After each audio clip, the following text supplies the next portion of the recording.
रगरी हरदी पीसी ना कटोरवा भर उठा ही न हो ललना ना कसे मुँह देखी ना हरदिया रंग पियर हरदिया रंग पियर हो कि मचिया बैठल तू सा सुहसरवे गुनाया कर हो ए सासु ऐसन आशीष मोहे दिया तू होरिलवा हमरो होई है होरिलवा हमरो होई है पूर्व के चांदावा पश्चिम जाइए धरत पलट जाइए हो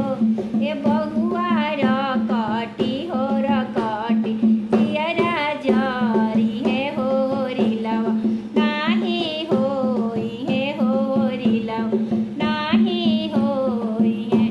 कि अधिरात गईले पछिल राति अवरु पहर राति हो ए ललना जामी गईले बाबू नंदला लहो महलिया उठे सो हर महलिया उठे सो कि दुआरा से सासू जबरा वली अंगनवा बीचे खाड़ भइली हो ए बहुआ तनी आशा होरिला देख इठू हो देखी के अपना घरवा जैती देखी के अपना घरवा जैती पूर्व के चांदावा पछी मजाई है धरती पलटी जाइए हो ए सासुर कटी हो रकटी जियरा जरी है होरिलवा ना देखा ई भी होरिलवा ना देखा कि घर में से गोतीन जबरा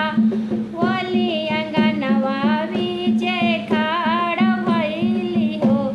ए गोतीन तनी आशा होरिला देख तू हो देखी के अपना घरे जैती देखी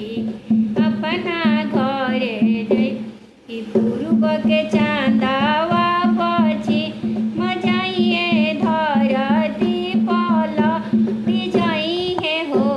ए गोतीन रकटी हो रकटी जियरा जरी है होरिलवा ना देखा ई भी होरिलवा ना देखा ससुरा से ननद जबरा वली अंगनवा बीचे खाड़ भइली हो ए भाभी तनी आशा होरिला देखा हो देखी